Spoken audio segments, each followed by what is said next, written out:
दुश्मनी इतनी हो कि हद से गुजर जाए, मगर सियासत में मौका मिले तो हाथ भी मिल जाए।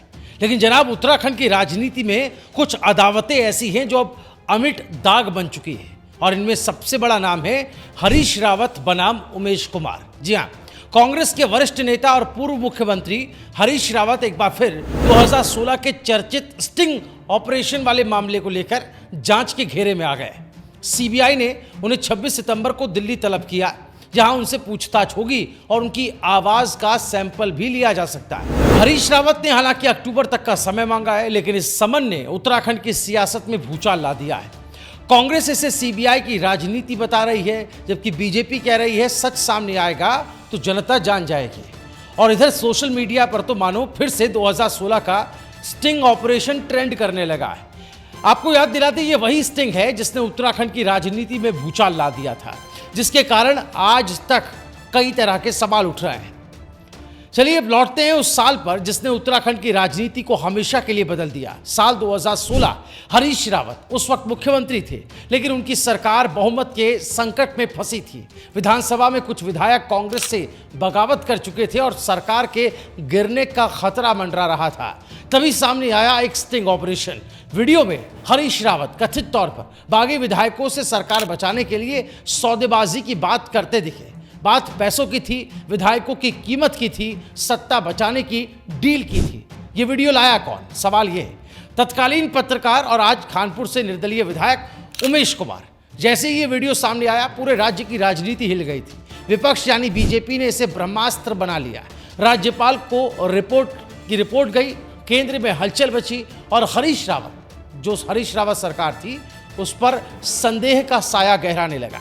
लेकिन हरीश रावत तब से लेकर आज तक यही कहते आए हैं कि ये स्टिंग प्रायोजित था, बीजेपी की साजिश थी। उनका तर्क बड़ा साफ है। अगर ये विधायकों को खरीदना चाहते तो स्पीकर के पास जाकर दल बदलू विधायकों की सदस्यता रद्द करने का आवेदन क्यों करते। वो ये भी कहते हैं कि जो लोग खुद ही दल बदल के नोटिस झेल रहे थे, उन्हें खरीदने का क्या मतलब। और सबसे बड़ा सवाल वो ये उठाते हैं कि जो सौदा बिना पैसे बिना मांग के हो रहा था, क्या वो असली सौदा था या सियासी जाल। दोस्तों, हरीश रावत कहते हैं कि इन्होंने तो सिर्फ व्यंग में कहा था कि जब लाल किला और चांदनी चौक मेरे नाम पर कर दोगे तो ब्याज सहित दाम चुका दूंगा। उनका आरोप है कि बीजेपी ने इस स्टिंग को राजनीतिक हथियार बनाया था। अब उसी की गूंज से वो डराती है। लेकिन उमेश कुमार, जो उस वक्त स्टिंग लेकर आए थे और अब विधायक हैं, उनकी बात बिल्कुल उलट है। वो कहते हैं कि स्टिंग 100% असली था, इसीलिए कांग्रेस सरकार की नींव हिल गई। अगर रावत निर्दोष थे तो 9 साल बाद भी सीबीआई से क्यों बचते फिर रहे। हाल ही में उमेश कुमार ने फेसबुक पर वीडियो डाला है। हरीश रावत ने जो पोस्ट लिखी उसका जवाब दिया है, तंज कसा है हरीश रावत पर। इस बार सिर्फ रावत ही नहीं बल्कि उनके बेटे को भी सवालों में उन्होंने घसीटा है। क्या कुछ कहा है उमेश कुमार ने अपने इस वीडियो में, आइए आपको सुनाते हैं। साफ है कि अदावत अब सिर्फ राजनीतिक नहीं बल्कि पारिवारिक मोर्चे तक फैल चुकी है। हरीश रावत जी, आपको मेरा प्रणाम, आपको मेरा नमस्कार। हरीश रावत जी, आप बार बार बैठे बिठाए मुझे उंगली करते हैं। आप मुझे विवश करते हैं कि मैं आपकी हरकतें इस उत्तराखंड राज्य के सामने उजागर कर सकूं। मैं उत्तराखंड की जनता को बता सकूं कि जिस हरीश रावत को वो एक संघर्षशील हरीश रावत के रूप में देखते हैं या देखते थे, वो हरीश रावत एक ऐसी बंदूक है जिसके अंदर गोली नहीं है। मैं नहीं कहता ये आपके साथ रहने वाले कहते हैं। हरीश रावत जी, लोग तो यहां तक कहते हैं आपके करीबी कि हरीश रावत जी ने जिसके कंधे पर हाथ रखा उसे 6 महीने बाद पता लगा कि उसके कंधे में जख्म हो गया। हरीश रावत जी, बार बार जख्मों को कुरेदना अच्छा नहीं होता। 2016 के स्टिंग का दर्द आपका बार बार उभरता है। बार बार आप उस जख्म में खाज करने का प्रयास करते हैं। मुझे ये बताइए हरीश रावत जी, गंगा जल हाथ में लेके और नेम करके, क्या स्टिंग गलत था? क्या आप इस उत्तराखंड राज्य को बेच नहीं रहे थे? क्या आप विधायकों की खरीद फरोख्त नहीं कर रहे थे?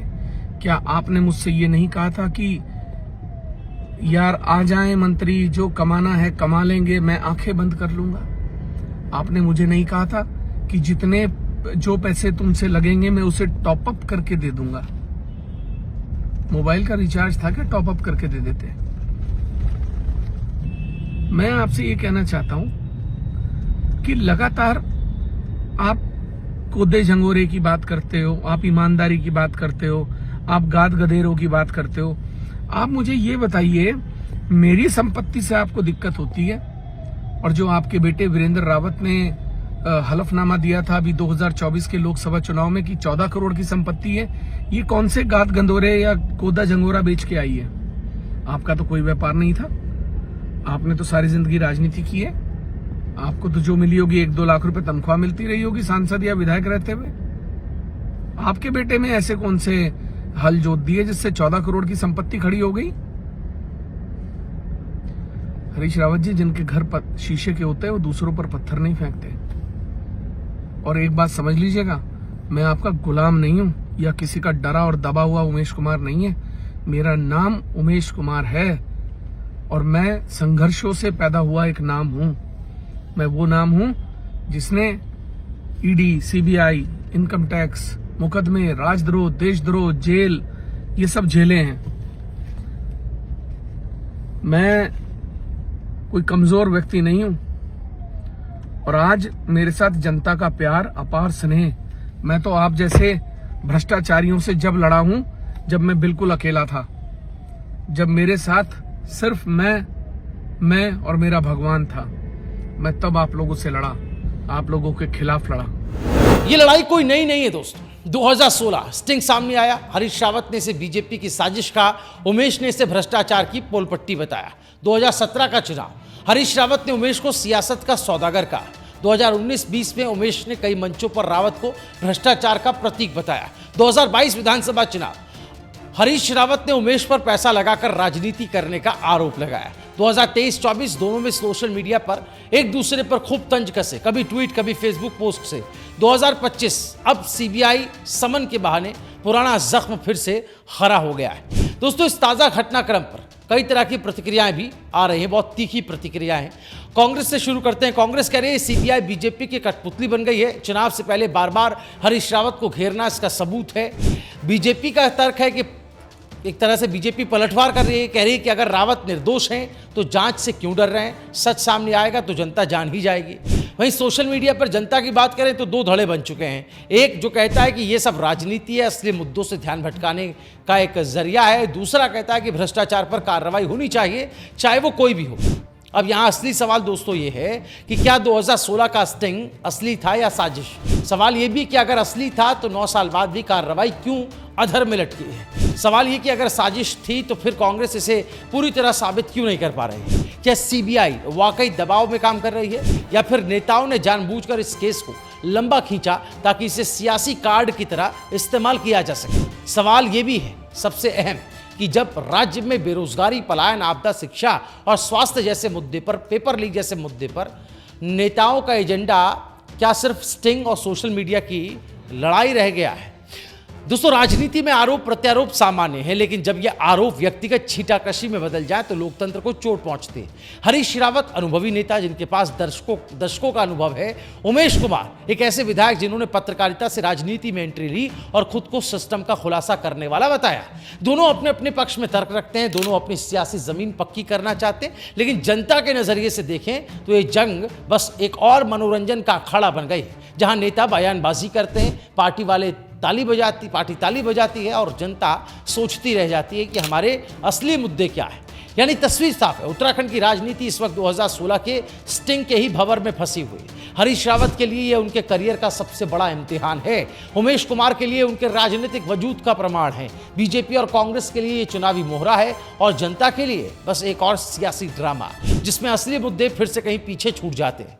तो दोस्तों, अब बारी आपकी है। आपके हिसाब से 2016 का स्टिंग सच था या साजिश? क्या सीबीआई वाकई दबाव में काम कर रही है या फिर ये सच सामने लाने की प्रक्रिया है? कमेंट बॉक्स में अपनी बेबाक राय जरूर लिखिएगा। और हाँ, अगर आपको हमारा ये विश्लेषण पसंद आया हो तो वीडियो को लाइक कीजिएगा, शेयर कीजिएगा, चैनल को सब्सक्राइब कीजिएगा, क्योंकि आने वाले दिनों में इस सियासी जंग में और भी कई धमाके होने वाले हैं। आप जुड़े रहिए रायशुमारी के साथ।